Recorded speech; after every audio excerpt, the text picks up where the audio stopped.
Welcome back to Night Watch. Tonight we're taking our focus to neighboring Waterloo, where a dream to rebuild and reinvent downtown is finally becoming reality.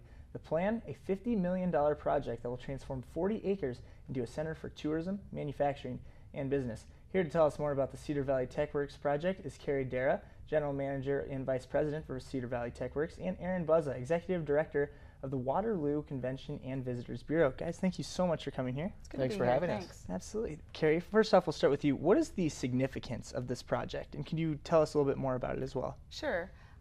In 2007, there was a donation, a 43-acre donation made from John Deere to our newly created nonprofit organization, Cedar Valley TechWorks, of 43 acres, as I mentioned, and 40 buildings that were formerly Deere manufacturing buildings. And then when they built the new drivetrain facility behind that area, they made the donation. We assessed the buildings and tore down all but two. And the two remaining buildings are Tech 1 and Tech 2. And from the beginning, our intent has been to have the functions of those buildings focused through biotechnology, renewable energy, the plans for the future that we need to be aware of and be concerned with. So that's always been what our dream has been. Tech 1 now houses the National Ag-Based Lubricant Testing Lab out of UNI. And Tech 2, we intended on filling Tech 1 first, but we always knew we'd go where the market would take us. And so when we had someone that wanted the entire Tech 2 building, which is our developer now, Rodney Blackwell, we certainly weren't going to discourage that. And how is this going to benefit citizens of Waterloo and then also just everyone in the Cedar Valley area as well? It certainly is a Cedar Valley project and a regional project that is located in Waterloo.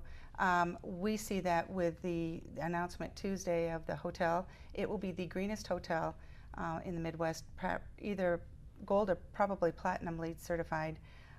And it will also house the Deere Worldwide Training Center on the west side of the building, as well as having the only real estate in our area that will have Class A showroom space and office space that can be showcasing products that are manufactured, hopefully in the Tech 1 building.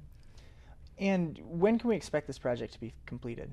Well, I'll let Aaron talk about the other big key to that project with the Deere Museum, which is on the other side of our campus. But we're looking at probably spring of, well, it's about a 14-month project, so we probably early year or spring of 14.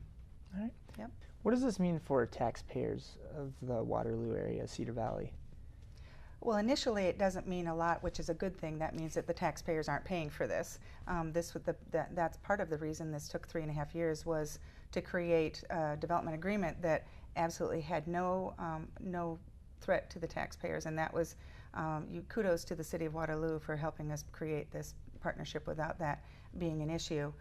But ultimately what it means to the taxpayers is we know that the Deere Museum, which is a significant piece of this project, should attract easily 100,000 visitors a year, probably much more. So it will contribute to the vitality of Waterloo and the Cedar Valley by the sheer number of visitors, heads on beds, and the fact that there are it's creating a lot of momentum for other projects that are not necessarily spinning off, but being created. And the investment in this project is really providing a lot of comfort to other investors in the area. And one of the things that I think Carrie's alluded to is the average visitor, the average travel party will spend between $200 and $250 per day in the state when they're here. And that was a study that was done this past year by the state tourism office. That's in large part taxable money that comes in spending that comes in for lodging, restaurants, shopping, attractions, and activities. That's all money that turns over immediately and benefits the city and benefits the state. So in large part it's a burden off of our back as taxpayers too, because there's extra funds coming into the city's and state's general fund. Carrie and Aaron, thank you guys so much for being here, and we will be looking forward to seeing this final project. Good. Thanks very much.